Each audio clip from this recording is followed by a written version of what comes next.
Welcome to the another exciting episode of the Agency Insider Show. I'm your host Navneet Kaushal, and today we have a powerhouse in the world of SEO with us. She's an expert in international SEO, HREF lang implementation, and cultural localization. A true global strategist who helped luxury and enterprise brands scale worldwide. She is the founder of Diary of an SEO, a sought after speaker and a consultant who has worked with brands across multiple markets. Please welcome the incredible Kira to the show.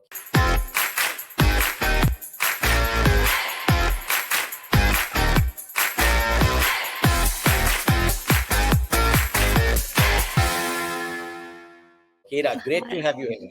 Thank you so much. That was such a wonderful introduction. I'm very shy now. I'm sure you will live up to your reputation. Hope so. Yes. So let's talk about your journey in SEO. Your journey in SEO is fascinating. How did you get started in this industry? Good question. So I've not actually been in SEO all that long compared to a lot of other people. My journey started when I was living in Egypt and I was volunteering for a very rich Egyptian man who had a marketing agency, and I was doing SEO copywriting, which was actually just black hat SEO plagiarism. But I didn't know at the time. But that was the first time I ever heard about SEO as a concept. And I remember I wrote a couple of plagiarized blogs, and I was like, okay, this is interesting. And I went and read the 200 Google ranking factors back when people were like memorizing them, and I thought, yeah, this sounds interesting.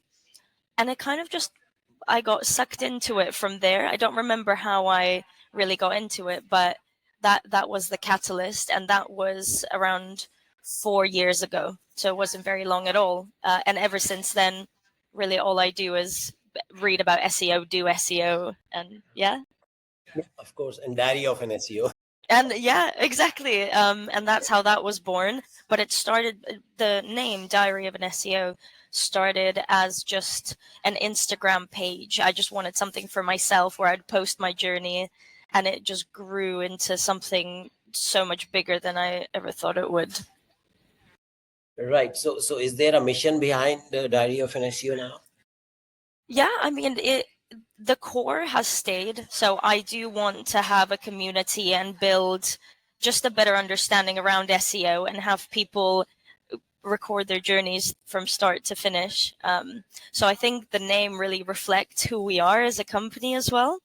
And obviously just helping brands excel and get as much revenue through organic and kind of evangelize the concept of SEO, because it is life changing if you do it right for people. It can take Right. your business from nothing to millions very quickly. Absolutely. Now, you also specialize in international SEO. What drew you to this niche? Well, I've always wanted to find a job that kind of reflects who I am. So I'm sure you can tell the theme is that it's a lot of personality plus business. I've lived in 11 different countries. I moved around a lot. I speak a few languages. I love culture. So I love knowing where people are from, what their ethnicity is, and just traveling around. So I love SEO, and I thought, well, this industry, first of all, is not well studied, so there's not many impressive SEO people around. It's much less than, local SEO, technical SEO. So I thought, why don't I bring my culture, my past into SEO and give it a new angle, which is Right. what I do. And when I deliver my talks, it's a lot of it is about the cultural aspect that people never really think about. But me being in all of those countries, I feel like gives me a better understanding and a more holistic understanding of what a strategy should be like. Right. Now, what challenges did you face early on while working on global SEO projects? Just the levels of knowledge and how to execute everything, because there's so many moving parts, and a lot of the time you feel like you've done everything right, but you haven't, because it doesn't work. So the learning from your mistakes and just doing it the way you feel you know how, and kind of just seeing how you get on in a way. So international SEO, the core aspects of it you would implement, plus there's a lot of experimentation across different industries. So that was a big challenge, because something that works for one industry is not going to work for another one. So that is a big challenge. I mean, there are hundreds. We'd be here for 6 hours if we listed every single challenge, but those are the biggest ones, I think. Okay. Okay. Let's talk a bit more about international SEO. Now, many people assume SEO is universal. Why is international SEO so different? It's a completely different way of thinking, in my opinion. With things like local SEO, technical SEO, you kind of have you've got, an A to B of what you want to do. With international SEO, you've got a lot more to work with. So obviously, volume-wise, the size of the website, the number of links, and you have to bring all of them together. You have to bring technical SEO, local SEO. You have to bring the soft skills, which have nothing to do with SEO at all, but you have to bring them in. Then you're also, usually when you do global SEO expansion, the companies are a lot bigger. So then you have to get through a lot of red tape when Right. you want to deliver a strategy, but they say, oh, well, no, I can't, because this management said this and they said this, so we can't do it in a certain structure just because of the way a company is formed. You have to find ways around it. So international SEO is about a lot more than SEO, which makes it really difficult and a little bit annoying, but Yeah. Now, what are some common mistakes company make when expanding their SEO efforts globally? I think the structure, so the technical ability, is the most important. A lot of companies, one that I always bring as an example, they do global negotiation training, and they were pretty much worldwide. They had 67, so over 60 targets, and they had separate domains for all of them. So the core understanding of how to roll out a strategy is missing a lot of the time. So you'd have 67 websites, and they're not using their website to the best potential. So that would be the biggest one. And most 90% of global SEO projects that we have to fix usually start with wrong implementation of the structure. Okay. Now, how do you approach keyword research for different markets and languages? Mm, good question. It's really difficult. You can get yourself in quite a rabbit hole, but you have to, obviously, it's all keyword led. So you have to, for each country, there's each own group of keywords. And a lot of countries are bilingual. Some of them are trilingual as well. So if we have a look at Canada, for example, you've got Quebec, which is the French-speaking region. You've got English as one of the other national languages. So you are doing research now in French and English to see where the search volume lies. You could have, because search is predominantly English, even if you're abroad, are you doing English keyword search for, say, Morocco or Canada, or are you doing French? Do you need both or do you need one? If you need both, then it becomes more difficult. But usually you would end up with one or the other. So beyond just having a page that's translated, you need targeting for both of those pages as well. And you do the same thing per region. Also with the keyword itself, the the type the way it's written is very different. So if in English a keyword is, I don't know, negotiation training, it's not going to be the same if you do it in Portuguese or in Chinese. The format will be different. So you can't just go into Chat GPT and say translate this into 100 languages. You have to have someone who can verify if that is the keyword that people use to search for the service. Okay. So, is there any specific keyword research tool you use, or it's more common sense? I really like Mangools. So I don't know if it's well known abroad, but in the UK, I know a few companies that use Mangools. It gives you it's never really accurate, but it gives you a good overview of the trends of each keyword. And you can Okay. even drill down to region. So something that's really useful in the UK is you can filter by like counties or regions. So you can do West Midlands. so you can expand your search. And you can do that for every single country, pretty much every single country you can imagine with Mangools. So that would be my recommendation. And it is multilingual as well. Yes, yeah, yeah. Very Okay. good tool. Yeah. Okay, now when optimizing for multiple language, so choosing keywords with translating keywords is a bad idea. Is automatic translation of the content also a bad idea, or how does it work? Well, it depends, because SEO is obviously done on a landing page level, not a domain level. So for pages that you're not using to move the needle, to bring in revenue, you can bulk translate those. But for the pages, the commercial pages or the important informative content, you have to bring someone in. I would recommend using AI because it's very good and it's getting better every day, but you need that human element to fact check. Because there is no way, it's never accurate, and it's never, because there's two versions. There's translation, and then there's transcreation. Transcreation is when you actually make the content appropriate for that region using their analogies, their wording.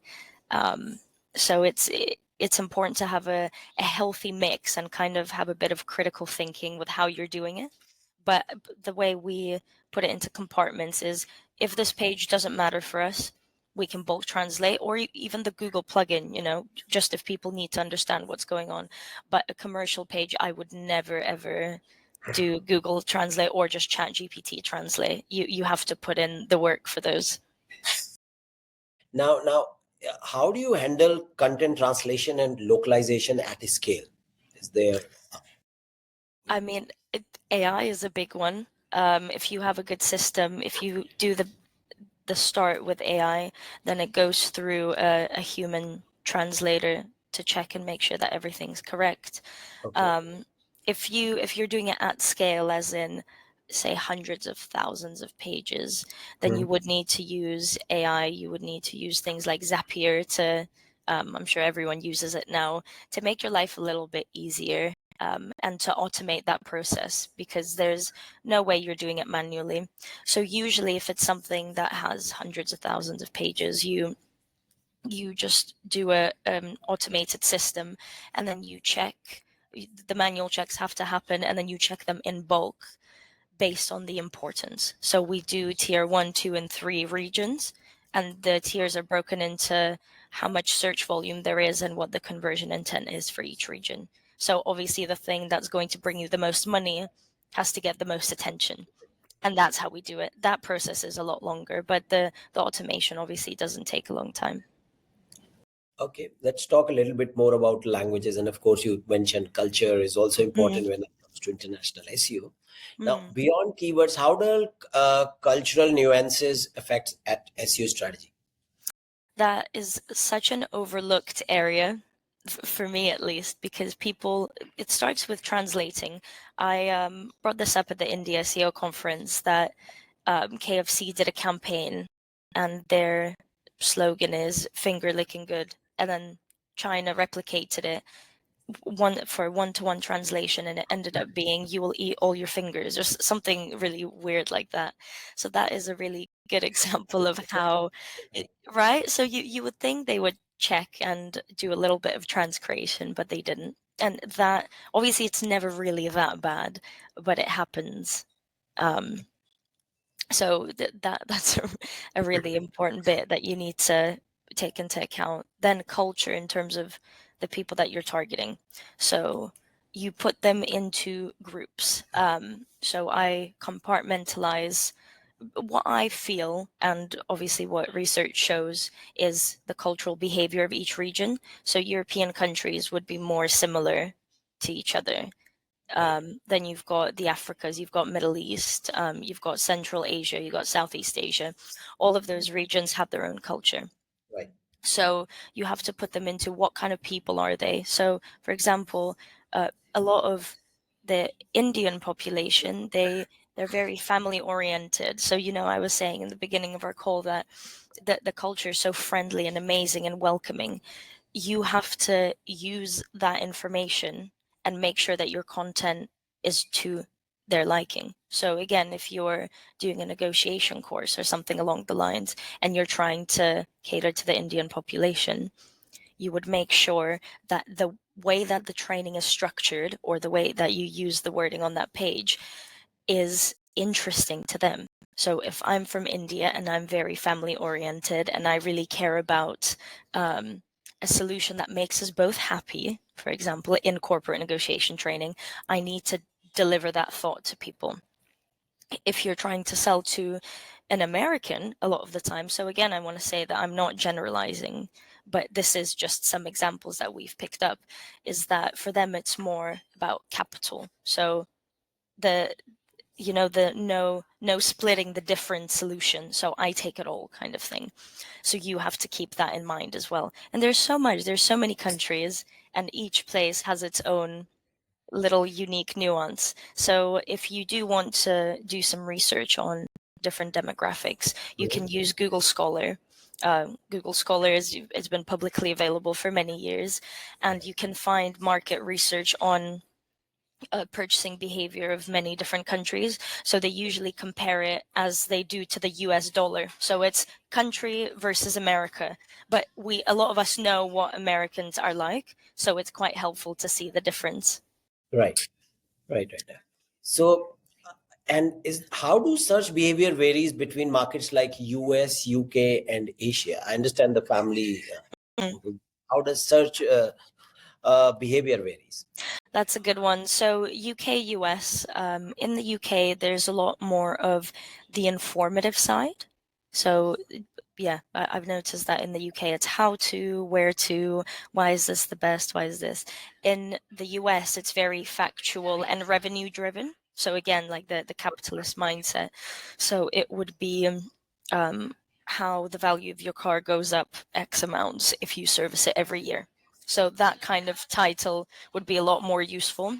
Americans are quite a lot more to the point, so they want the best deal, and very quickly. So it would be next day, 24-hour.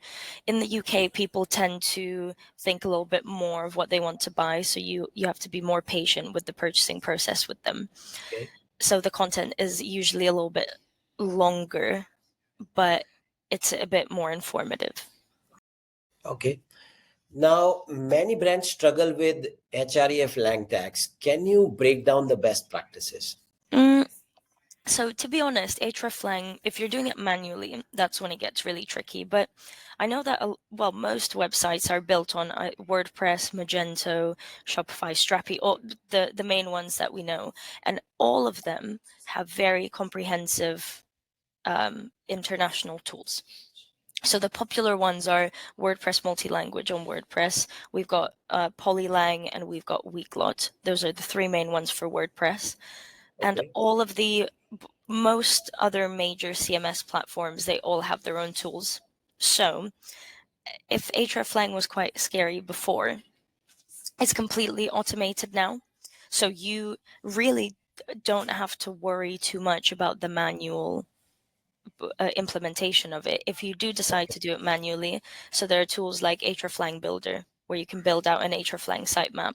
So I would say, to save you some time, and I mean, nobody should do it manually. If you do decide to, then I don't know why you would ever do that. You would have to use a tool, but you have to make sure that you follow standard practice. So obviously you have to have each variation of the other language plus itself. Okay. What that means, I know that sounds completely confusing, but say if you've got the agencyinsidershow.com, and then you want to go into 5 different countries, and your homepage will have the code will have itself, so agencyinsider.com, then you would have .in or /in /za /this, all of those. So every single URL has to reference the other version of itself. So Okay. that is very important. And if you're updating your URLs to have more or less languages, you have to make sure, so the tool would do this for you, but you have to make sure that that reference is either removed or added, because if it's not, that's how things start to break. But a lot of the time with hreflang, People also use, if they're doing it manually, the wrong language and country codes. So for example, EN UK, so English for the UK, but UK doesn't exist as a region. It's ENGB. So those little things. And South Africa, people say SA, but actually it's ZA. But those are all publicly available online. If you Google ISO code list, you have it all. So Right. there is almost no excuse for getting the basic technical things wrong, because it's all available. Obviously, I'm sure you know, but I've got a guide on my website. It's free and easily accessible that lists all of this stuff, and you can just do it step by step. Okay. So when we used to do HRA flying, I would say the best website is go to apple.com and follow it. That's what I used Yeah, to say. yeah. Yeah.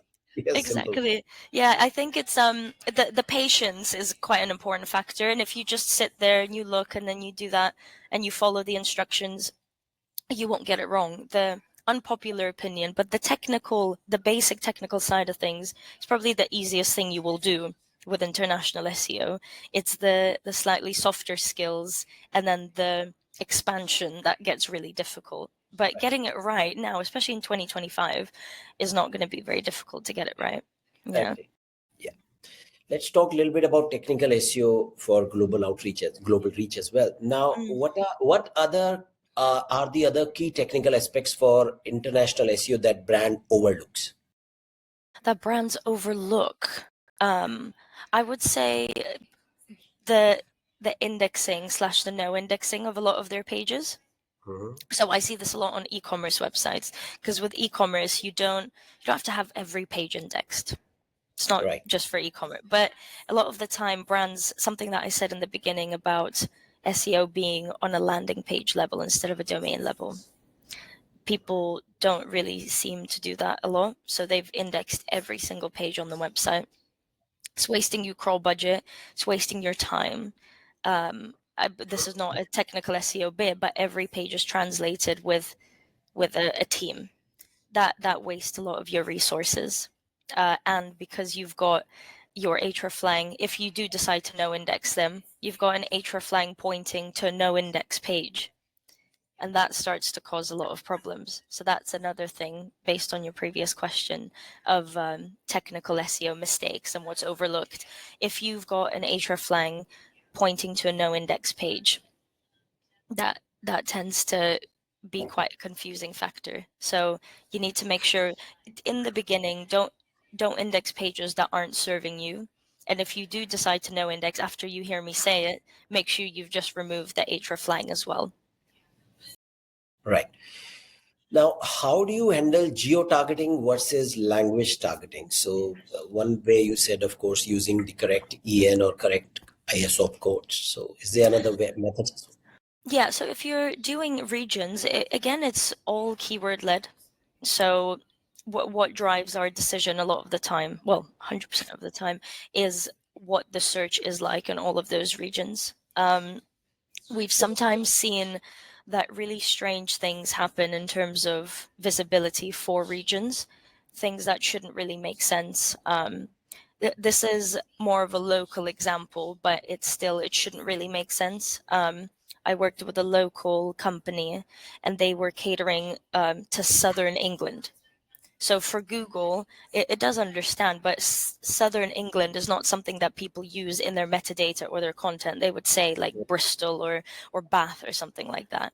But we decided to use southern England as a keyword, Okay. and it seemed to work. And then I thought, well, why don't we do, I don't know, why can't we do the same internationally as well? So, Okay. and don't take this advice, because I've got no theory to why it works. So, so if you want to do a regional targeting, you have to see could it make sense? I would do a bit of A/B testing, to be honest, because sometimes if you don't do country targeting but you do a whole region, a big example would be Portuguese. So Brazil, you call it the Portuguese market, which is Portugal and Brazil. they're Okay. they're not very close to each other, but the language connects them. So that kind of targeting would work. if you're doing French as well. So you can connect by country, you can connect by language. I wouldn't connect by continent. I think that's a bit large, especially Right. Africa. You won't say, oh, we're this in Africa. But again, focus on the keyword volume. So if you will see if there's demand, because you will see the keyword research. And again, Mangools gives you regional search. So it'll be quite easy to tell if there is demand or there isn't demand. Okay. Now, how do you approach site architecture for a multilingual websites? I know they always all different people talking different things. So what is your approach for that? I mean, really, it's not as complicated as a lot of people make it out to be. You follow the same practice. You've got your content clusters that support your target pages.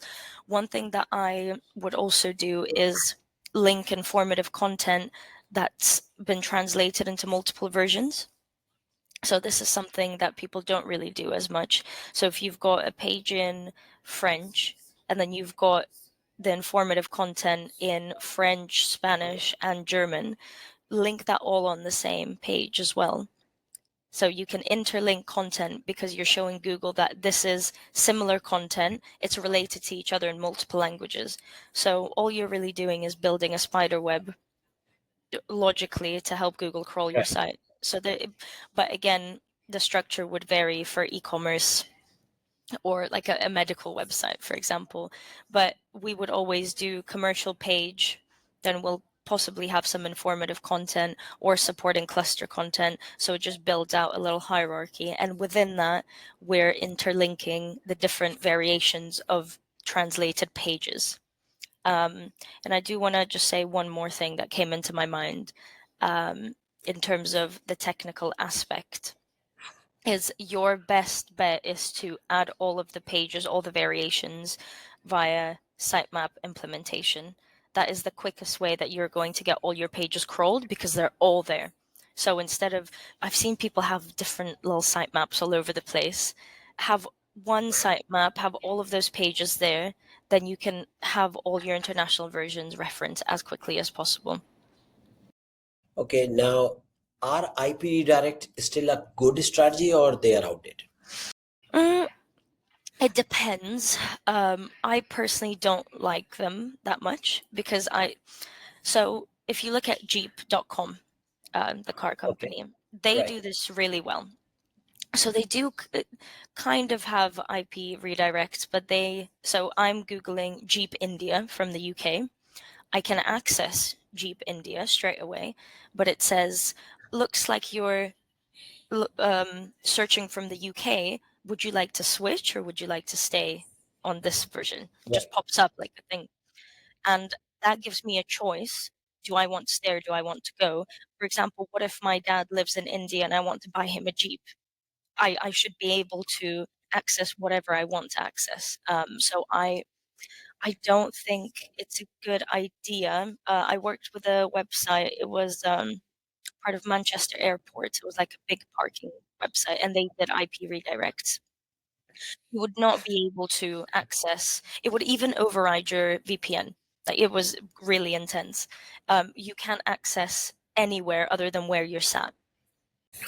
So that just seemed to me a little bit counterintuitive. If you do it in the medical field, Right. like home care, for example, say if you're looking for home care for your parents in a different country, and so you need to give people a choice. So in my opinion, it's not very user friendly.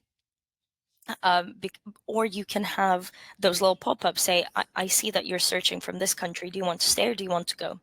And there's a lot of technical issues that come with that as well. So if you do geo IP redirects, Google crawls are all done from The Silicon US. Valley. So Right. it just technically doesn't make so much sense. At least to me, from I'm not saying that, but obviously I'm right in this. But logically speaking, you should give people the choice to search whatever they want, wherever they want, and not also. This is more than SEO, but withholding results in different countries based on where they're from. So you're kind of manipulating what people see. Um, which I don't really agree with. So that's how I feel about it. Yeah. So just a disclosure, we do use IP redirects on our website, but not manipulating. But the pure reason is our offering and packages in the US market are slightly different price than the Indian prices. Mm, So the whole thing doesn't work that way. So we yeah, I guess differentiate. it depends on what you do and why you do it. It's like I said with it goes beyond SEO, you know, it company structure, what you're targeting, but I guess it's the type of websites you work with. Yes, yes. So for you guys, it makes so much sense. For some home care company, it wouldn't really make sense. Right. So Because for us, it's the local number. The India has the different number. Somebody reaches the US number from India. So we, yeah, that makes sense. Yeah. yes. Now, what are your thoughts on using subdomains versus subdirectories for different languages and regions? I always say it depends. That's like my default answer, but it does in fact depend on your company structure, size of your website. So I like the subfolder structure. It Okay. is it makes for most it makes a lot of sense. For most websites, it's the easiest to manage. It gets the quickest results. But subdomains. So you said subdomains and subfolders, right? So subdomains are used a lot with larger websites. So for example, if you go to HID Global Accessibility, they use subdomains to break up their blog page, so to break up parts of their website. And the reason being is that they've got different managements across the world. So they've got a whole team somewhere else managing the informative section. It would be the same for international SEO if you're breaking up into countries. Do they have different management? Because subfolders all managed on one dashboard. Larger companies don't like that a lot of the time because they want autonomy. So they're different departments want autonomy. With the SEO aspect of the value, the subdomain still passes value throughout all of the different subdomains, but the subfolder, it does it better. Yeah. But like I said, you have to have two parts of your brain working in this, because it's not all about SEO. It doesn't Right. mean that if your client says we can't go for a subfolder, it's not the end of the world. It doesn't mean that your SEO strategy won't work. It just means you'll have to adapt and do it a little bit differently. So the example I brought with the client with 67 websites, they were brought into a subfolder structure. Mhm. But that took a lot of convincing and a lot of explaining why this will work. And it was, sometimes I wonder if it was even worth the pain of trying to like fight about what should Okay. be the right way to do it. So if you've got many pages on your website, and if there is a little bit of friction about bringing everything and consolidating everything, you can go for the subdomain. It's a strong signal. Obviously, each has its pros and cons. Subfolder, for example, you will need a CDN, so that's a drawback of the subfolder. Is obviously the subdomain and the country code top level domains, very strong local signals. Don't need a CDN, so the server location is not relevant.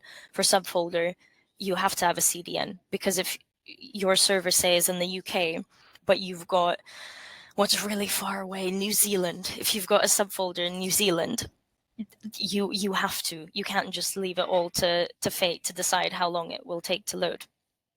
So there's so many factors that I'm throwing at people now, but this is all that goes through our head when we're recommending things to people. There is no one size fits all for anybody. So if I say I prefer subfolder, purely is because most of the clients that we've worked with end up going for a subfolder structure. When the time comes, so like I said, HID Global, if the time comes that we have to use subdomains or even country code top level domains, then we will, but we will make sure that it's working perfectly for them. Okay. Now, what tools do you swear by while doing an international SEO? the classics. So you've got the SEMrush, the Hrefs, Sitebulb. I really like to use. It's got a lot of features. It's Yeah. kind of like Screaming Frog, but I Cloud. yeah, it's like Screaming Frog on steroids, I would say. Right. And it also gives you, my favorite thing is you can compare audits, which is so good, Yes. especially when you're doing a big international SEO project. You're like, what can go wrong? And everything can go wrong, and it can just tell you what might happen, which is good. All my keyword research tools. So I now use SE ranking for tracking and rank watch. So what I like to do is, if you've noticed, I use Sitebulb and Screaming Frog. I use SE ranking and rank watch. So they do the same thing, but slightly differently. So with international SEO, you want to get an aggregate of everything the tools are telling you, and then make a decision, because they're all they're all wrong, but you have to get an average of that. And a lot of it, a tool that's often overlooked is just looking like with your eyes and Right. analyzing, because over reliance on tools can be quite dangerous. Yeah.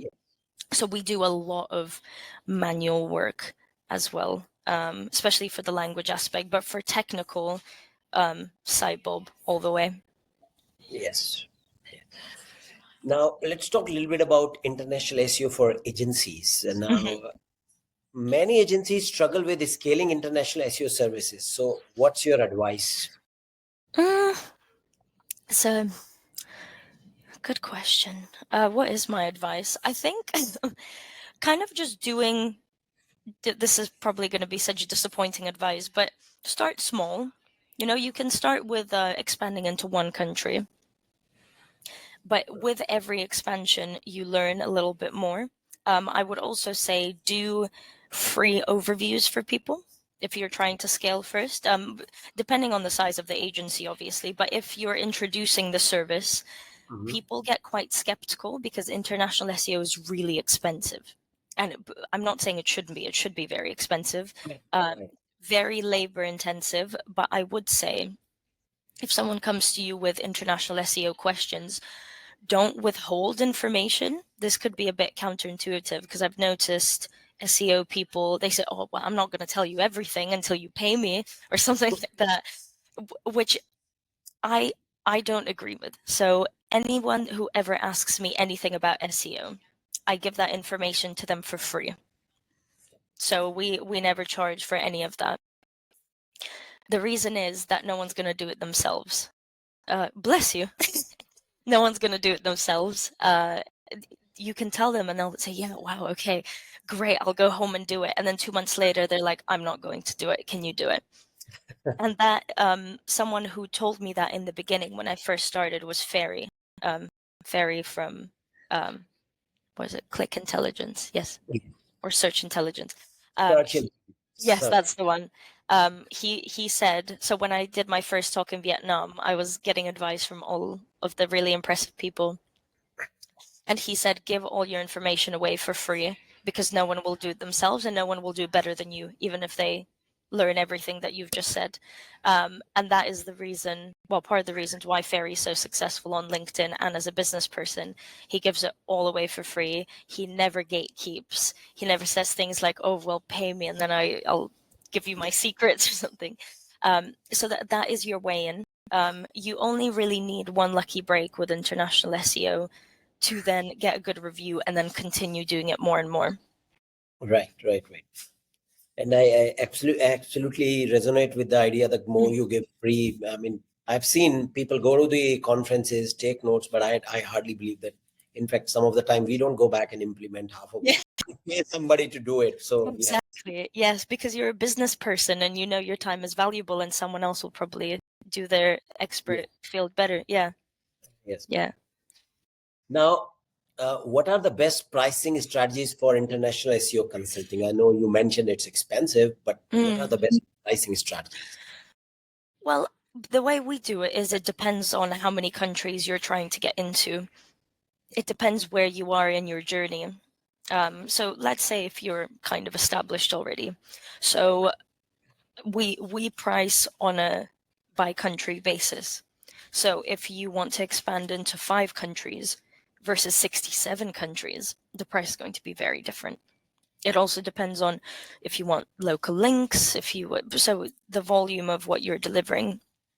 And we also understand the company's revenue. So if someone is selling rubber bands online, or if they're selling gold vaults in the Swiss Alps, they're going to be they're going to be priced very differently. So obviously you can't charge an e-commerce website selling rubber bands £15,000 a month, but you can if it's a gold vault company. So you have a bit of critical thinking. I don't believe in just set pricing structures as an agency. That's why our website doesn't have like a pricing page, because you have to speak to the person, see what they want. A lot of the time, international projects start with just a big technical audit, which is a one-off price. We do one-off audits as well, Okay. so they're very extensive. They're 150 hours long. But Wow. it's not offered to everyone, and that is very expensive as well. But the value, people don't care about how much it costs, they care about how much value it brings. So Right. if you can explain the value of what you're about to do, then money is never an issue. Agree. Now, how should agencies pitch international SEO to clients who thinks they don't need it? Well, I like to take the slightly aggressive approach, and usually I say you can't afford not to do this, because if you want to expand, and they would say something like, well, we want to expand into India, America, and Mexico. And I say, why why do you want to expand there? And they say, well, we just want to have a presence there. And then you can say something like, if you expand into these countries without having any understanding of how much revenue it will bring to your business, you're going to lose X amount. So it's all, when you're speaking to decision makers, you have to speak their language, and their language is money. So you have to explain how much are you going to lose, how much are you going to make, and you can have an approximation. Doesn't have to be an exact number. You can say, if we get you into these countries in the top 3, Mhm. or your service cost or your product cost X amount, you can quite easily figure out the approximate range of revenue that it will bring to their company, or how much money they lose if they don't go for this. So you can say you've got 15,000 searches a month in Germany for this keyword that you're trying to sell. It's going to be relatively straightforward to rank you for this. You're missing out on £500,000. And then they're like, oh, and then you say, well, this strategy will cost you X amount, which is not £500,000, it's a lot less.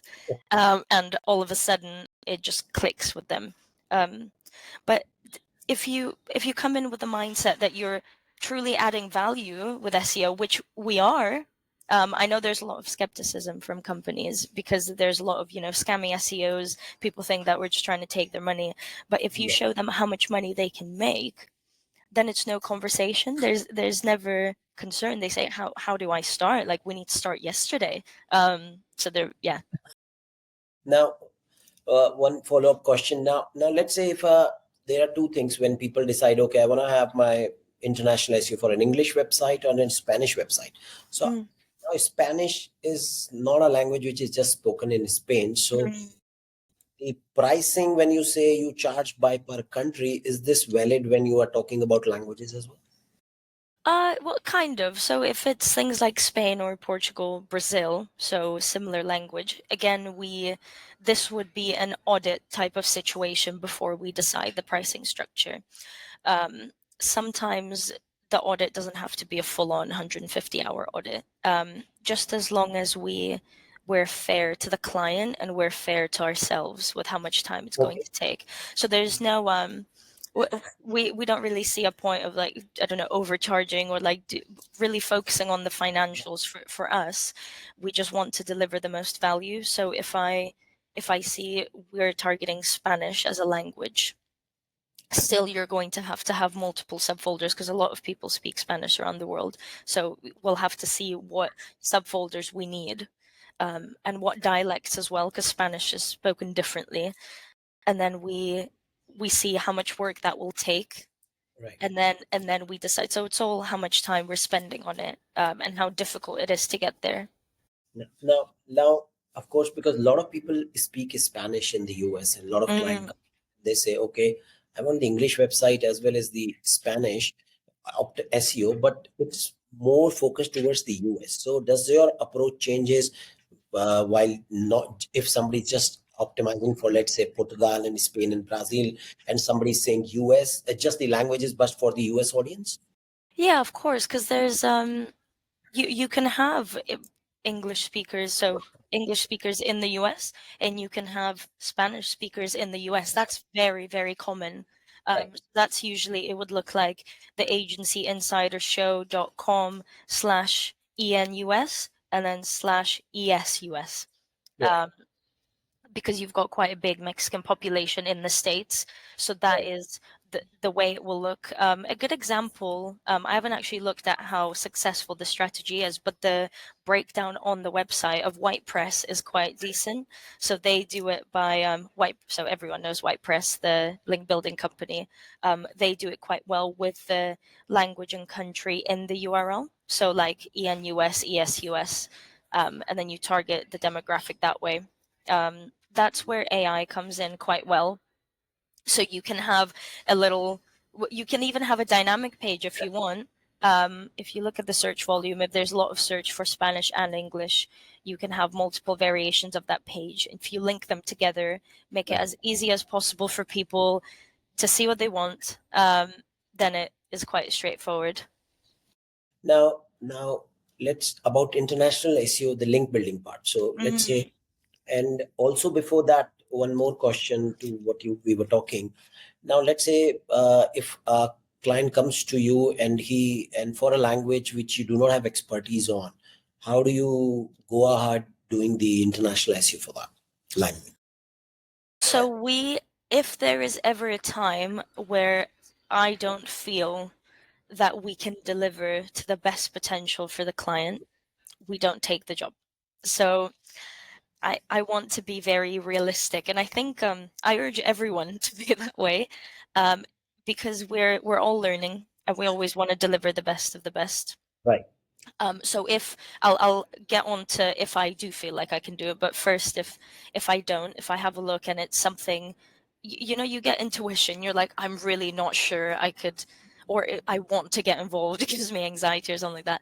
Then you could recommend it to other people. So there's never an issue. It doesn't make you a worse specialist if you say no, if you're not sure, because that is your reputation. That's the client. I would assume that everyone cares about the people they do work for. So we would never take it if it's something that we can't deliver. Because a lot of the time, I'm quite aggressive in saying, we will get you there. If I don't feel that way, or I feel there's too many blockers, then we walk away. If I see that it's slightly difficult, I've not done this before, but I can pull it off, you bring in a team. So you always, the beautiful thing about LinkedIn is that you can find the best of the best, and everyone wants to help. So if there's a very I don't know what language to use as an example, maybe some Chinese dialect or something, we Right. would bring specialists in that can transcreate. There's a lot of research that goes into it, and Okay. also bringing a community to get advice as well. So that's something that we like to do as well. We can get a lot of opinions from different people to make the best strategy and to bring it to life. Um, and we always, so bringing Google Scholar back into the conversation, you can do a lot of research on the language, on the culture, on the purchasing behavior of people in that country and people that speak that language. It doesn't just go for countries that have unique languages, it goes for everything.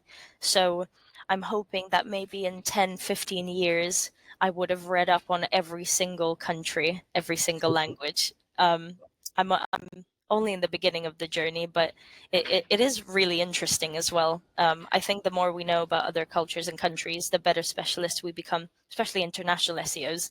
Right. Yeah. Now, my other question was, how do you do about the link building when it comes to national SEO for different languages or regions? Mm. Have to have local links, have to have a very strong local link building strategy. So that's where the local SEO, localization and international SEO comes in. You have to ideally have a local expert, not just a link builder who can sell you links in different places, a local person in that country who can build you high quality links. Without links, you're not going to get very far, and they have to Right. be very relevant.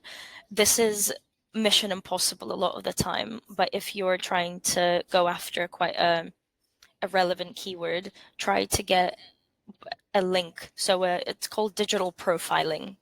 You get a backlink not just for your URL or your brand name, but for that exact keyword on a very high value publication.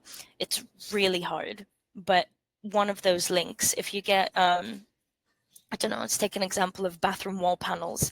For whatever reason, you're selling them in the UK and Mexico or something.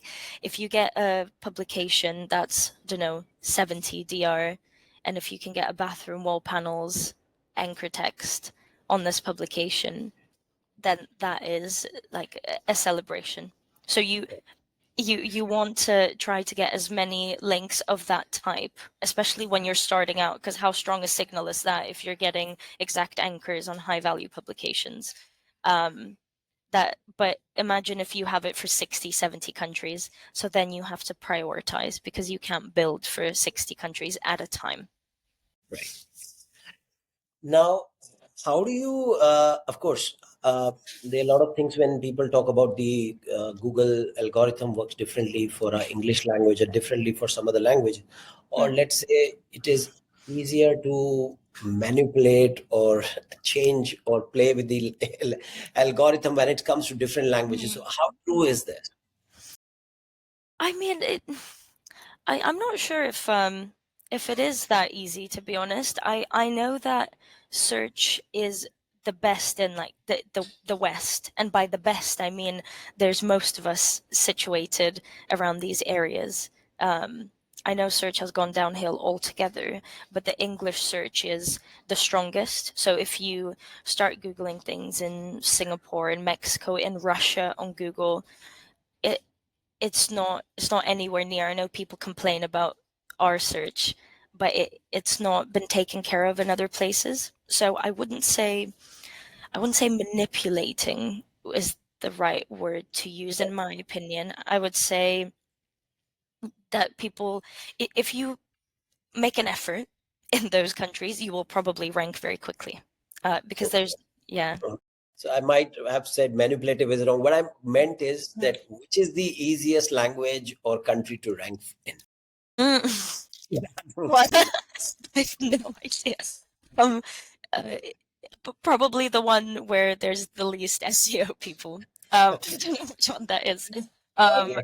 But we've had randomly, this is, I don't know why, because there's not that many SEO people in Morocco, but Morocco is really hard to rank for. But mainly because Google pulls other results into the Moroccan search because no one's doing it, but it's things like Harvard and things like so you it's so hard to outrank them. But no, I don't know which one's the easiest to rank for. But if you find out, let me know. With this, we come to the end of our show, and it's just a quick fire round where I'm going to ask you some questions. You're going to just say first what comes in your mind. Are you ready? Yeah. Yeah. All right. One SEO tool you can't live without. Mangold. Okay. The hardest market to optimize for. SAS.